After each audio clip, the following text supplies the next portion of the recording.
And here we go.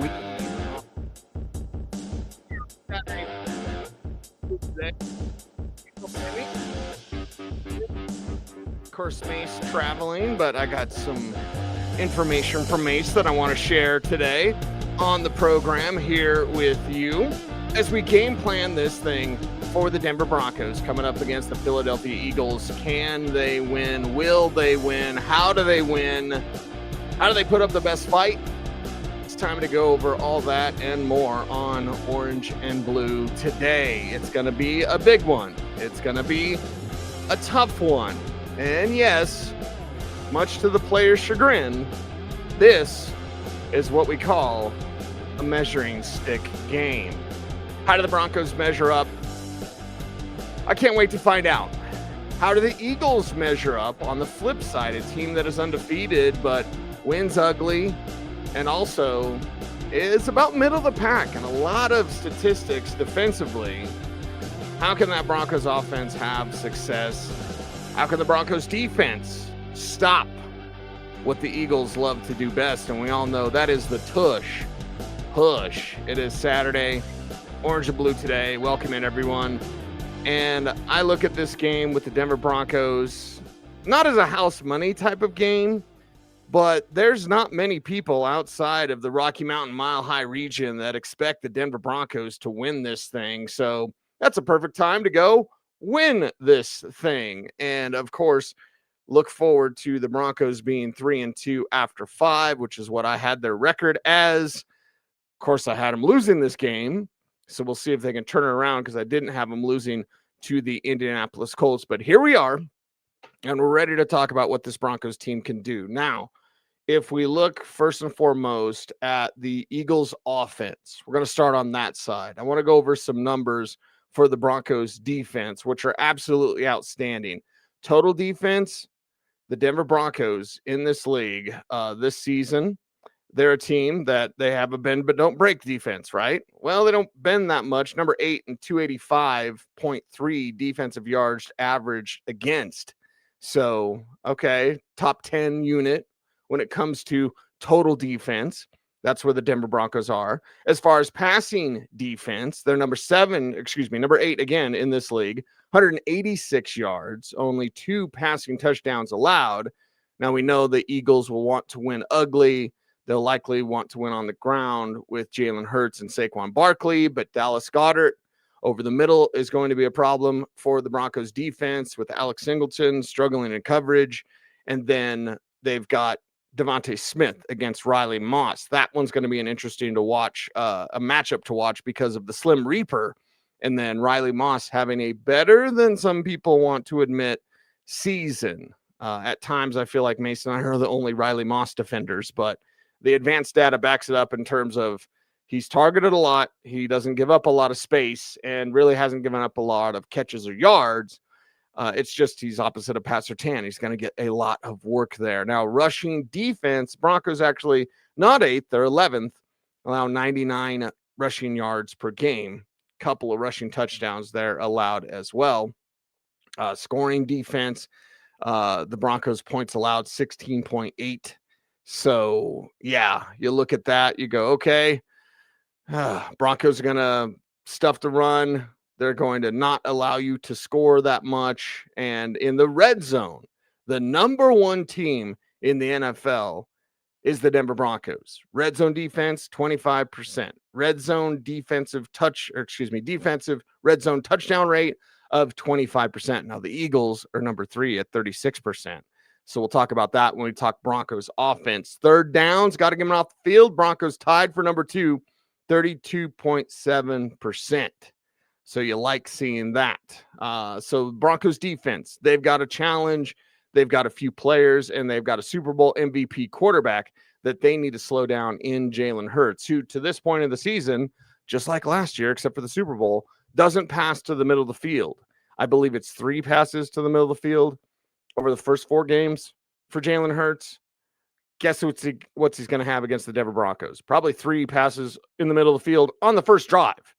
So, again, Dallas Goedert, Devonta Smith, how does Riley Moss perform against a super speedy wide receiver? How does whoever, Hufanga, Singleton, whoever's on Dallas Goedert, tasked with that. How do they perform? And then can you slow down Saquon Barkley? Because I feel Pat Surtain against A.J. Brown, that one's pretty set. Although they might have more of an intent to go after A.J. Brown because they haven't really been doing that. And A.J. Brown's been complaining about it on social networking.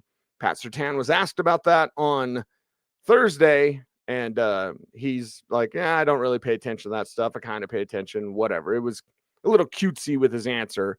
But yeah, that's something where Philadelphia may want to get Brown going. They may try things against Pat Surtain. We'll see how much success they have doing just that. But we all know with Philadelphia, there's one thing above all else, and it is that tush push. How can they stop it? What do they do about it? What are players saying about the tush push? Well, this is where our dear friend Andrew Mason joins in with some thoughts about the tush push. All right, let's talk tush push here, because you can't discuss facing the Philadelphia Eagles without talking about that famous play that's so closely associated with them, a play that is basically unstoppable and has become the focus of so much consternation. Now, to make it illegal, all you'd have to do is turn the rule book back 20 plus years to when you couldn't aid a ball carrier. And that's what the Packers and some other teams were trying to do. And of course, the Broncos were one of the teams that voted in favor of eliminating the tush push this past offseason. Now, that vote, of course, is cast by controlling owner Greg Penner. Earlier this week, of course, Sean Payton said he's pro tush push. Here's that soundbite. Yeah, listen, I was one that stood up in favor of. The reason I stood up in favor of is pretty simple. If the powers to be don't want it for aesthetic reasons or competitive reasons, or it's hard to officiate, etc.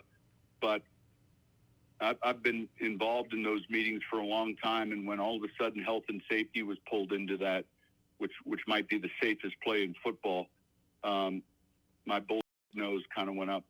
And so, look, it's a quarterback sneak, and I think credit Philadelphia. They scored a touchdown last week. Take a peek at this past week's touchdown off the tush push look, and it was a sweep to the left. So I'm one that looks at it, as long as the line of scrimmage is clean, that it's a well-run quarterback sneak, and when you really evaluate it, it's more the technique of the sneak than the push. And so you go all the way back to Green Bay against Dallas in the Ice Bowl, and frickin' Bart Starr crosses the goal line with someone pushing a little bit behind him. I mean, so I was one that was in favor of leaving it alone, on Philly's side. And the way Sean Payton sees it, that was pretty much the view of players in the locker room. Hey, if you're going to face it, if it's going to be there, just find a way to stop it. I actually asked Garrett Bowles about, hey, why don't you see more teams doing it? And he didn't really get into that, but he did kind of echo some of Sean Payton's statements about, hey, like, find a way to stop it. Everyone wants to complain about it, but, as an offensive lineman, it's probably one of the safest plays in football. It truly is. So hats off to them. Hopefully our defense can stop it. That's the game plan. But at the same time, that's their identity. That's who they are, and they're going to continue to master. And if you're going to complain about it, you got to stop it. So either you shut up and stop it, or just don't say a word, because they're going to keep doing it. So it is what it is. We keep talking about the same thing over and over again. Hats off to them, man. That's their identity. They deserve to get the credit they deserve. They do it every single time. So it's coming, but you can't stop it. So either you shut up and you try to do what you can do, but you can't. So it is what it is, man. Even Bowles echoed Sean Payton getting into the safety thing when it came to the tush push. But the bottom line is there are plenty of other factors that are going to decide this game, and there's a decent chance that there may not even be a tush push play in this game. And that's where it is incumbent upon the Broncos defense to keep the Eagles out of those third and short, fourth and short situations where it becomes a virtual guarantee that they're going to get the yardage out of the tush push. Like Jonathan Cooper said, this game's going to be decided with plenty of other concepts rather than just what it comes down to with a tush push. I mean, we all know why it's difficult to defend. We've seen the tape. Obviously, they've perfected it to a certain degree. But, I mean, the football game ain't the tush push. You know what I'm saying? Like that's not the game. You know, the game is the zones and the play action and the passes and stopping the run and getting after the passer and stuff. So if I see a tush push, I mean, it's whatever. And if you do get to that tush push play, well, here's Nick Benito. You got to man up. I mean, shoot, they got a lot of big guys down there, probably one of the biggest O-lines in the league. So, I mean, in those situations, you just got to kind of nut up and, just get some push in there for sure. There it is. It's really as simple as that. The Broncos, I think, are handling this in the right way in terms of leading up to it. Friday was their short yardage day, so plenty of work coming on that. We'll see if it comes down to a tush push moment on Sunday. We'll see if it gets any results. Anytime you can use the term nut up when talking about football, I am all for it. Broncos need to do that, and the Broncos offense can do their own tush push. More on that in just a second, but before we get a little Broncos offensive on this show, get as offended as you like. Let's hear a word from our sponsor. Today's episode of Orange and Blue Today is presented by Ramos Law, the official injury law firm partner of the Denver Broncos. Ramos Law was founded by Dr. Joseph Ramos, an attorney and ER doctor, to provide exceptional care to those injured in accidents. With a unique understanding of both medicine and law, the Ramos Law team is built to fight for you every step of the way. Experience the Ramos Law difference. Contact them today at ramoslaw.com. Okay, Broncos offense time. As we know, the defense is going to have those key players to slow down: Saquon Barkley, Devonta Smith, Dallas Goedert, and of course dealing with Jalen Hurts there as well. What can the Broncos offense bring to the table? What works against this Philadelphia Vic Fangio defense? A defense that's had some injuries, a defense, the Eagles undefeated, granted, but just not as dominant as they once were. Now, I'm saying dominant about a team that's lost one game in the last calendar year, okay? They're not as dominant. Oh, they've only lost one game, but they're not as dominant. So they're dominant, but they're not quite what they were a year ago. So let's take a look at some of the numbers. In total defense for the Philadelphia Eagles, they are down the line at 22nd in the league. 333.3 yards, 8 touchdowns allowed there as well. So, while the Broncos have that top 10 unit in total defense, the Eagles are in the bottom third of the league. They're number 22 in this league, which may be a little bit surprising just based on the reputation of Vic Fangio. So the Broncos are going to be able to move the ball. Now, how are they going to be able to move the ball? Again, Broncos in that top 10 for passing defense. The Eagles, 15th in the league, 207.3 yards. So just based off the numbers, you say they're a mid-range pass defense. All right, Bo Nix doesn't take sacks. They're not getting the sacks, certainly not like the Broncos defense. They're not getting that pressure. So 207 yards, I think that's a good floor for Bo Nix on Sunday. So, 210, 225, 250, something like that. Getting those sorts of numbers for Bo Nix is possible. But as Bo Nix told me on Thursday, they did everything a day later this week. As he told me on Thursday, when I asked about this Vic Fangio defense, he said, when you get your shot, you got to take it and you got to hit it. You got to hit those shot plays. I believe this game comes down to 4 such plays. What is Bo Nix on those 4 deep throws? Is he 2 of 4? Is he 1 of 4? Is he 4 for 4? Is he 0 for 4? I think that'll tell the tape. If you could tell me just that number, how many deep shots? There are going to be 4 deep shots. How many of those is he going to hit? I could tell you what the Broncos' success is going to be. Now, rush defense. We know some great things about JK Dobbins I'm going to go over here in a little bit. But the Eagles are 21st in the league, allowing 126 yards per game on the ground. So you look at that and go, okay, well, that's a team that isn't as strong against the run. Again, reputation would think this swarming defense. That's not true. Reputation would think you can't move the ball against the Eagles. That's not true. Both through the air and on the ground, you can do that. And when you have a guy like J.K. Dobbins, I mean, this is absolutely fantastic what you're seeing for J.K. This year with the Denver Broncos, and how his 100-yard game gets that streak done, thank goodness. But then we can also look at it and go, all right, J.K. Dobbins with his number 4 leading rusher in the National Football League.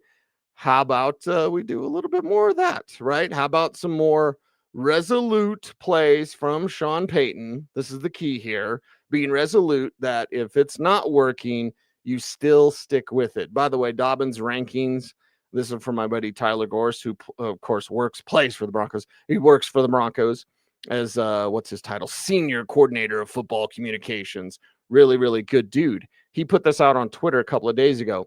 Explosive runs 10 yards or plus. First in the league, J.K. Dobbins. He's got 11 of them things.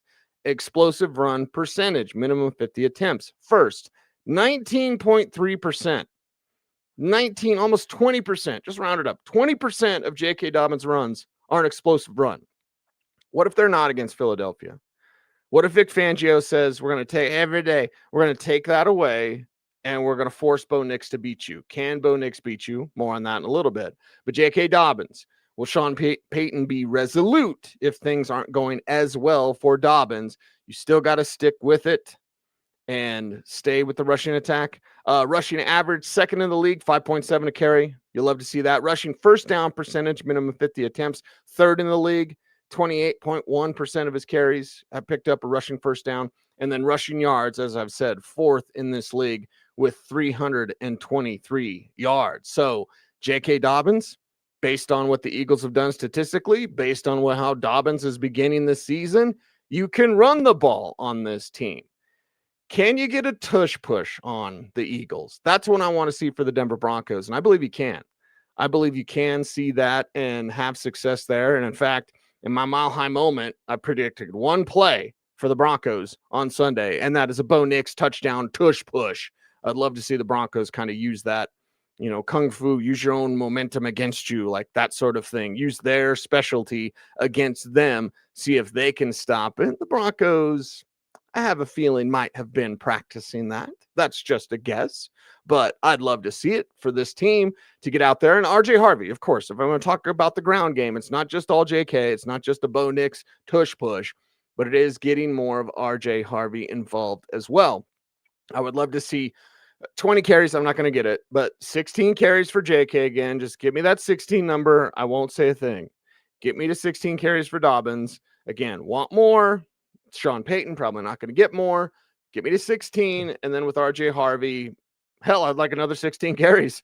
But if it's 10 to 12 carries for RJ, I think that'd be a really good spot for the Denver Broncos there as well. Continuing on, if we look at just this defense for the Philadelphia Eagles and what the Broncos are going to face, scoring defense, as the Broncos are number 2 in the league, as I mentioned. The Eagles, well, guess what? You can't score on them.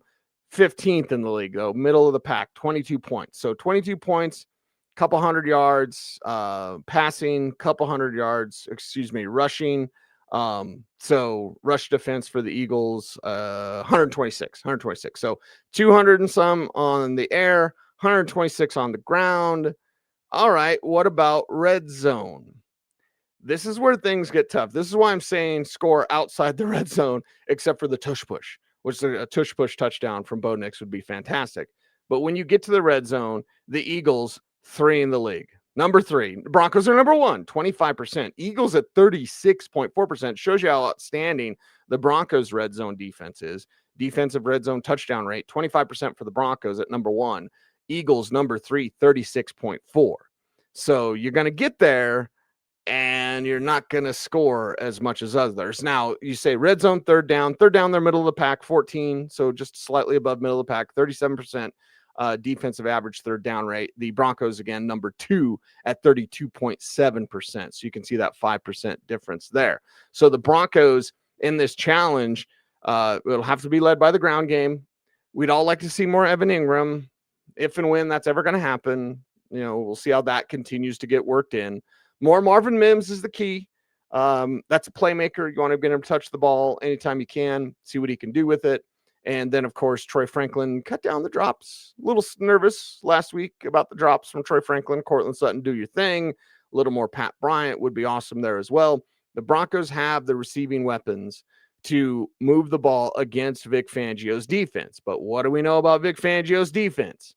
He's going to run that shell coverage. He's going to, make you go with these shorter passes that are going to rally to the ball. And there's going to be once in a while, you're going to have a deep shot that sets up against this defense. And when you do, a lot of people call them dot throws. I call it a stick throw, even though it's not a stick route.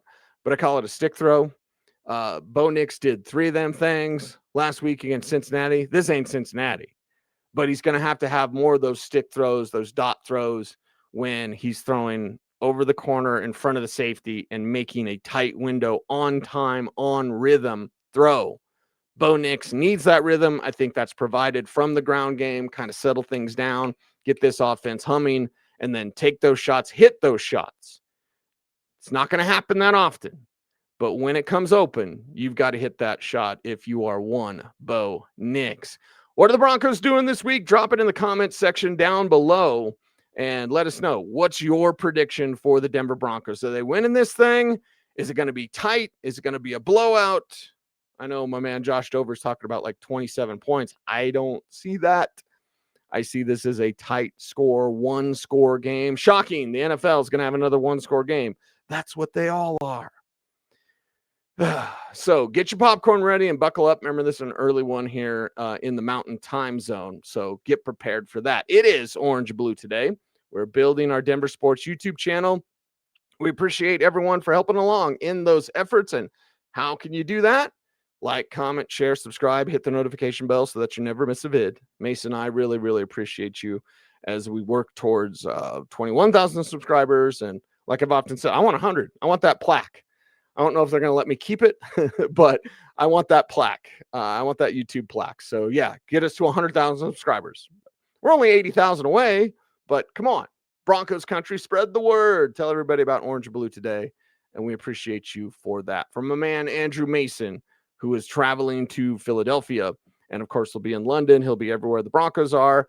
Watch out for Mace's reports on social. I am Cecil Lammy saying, let's go Broncos.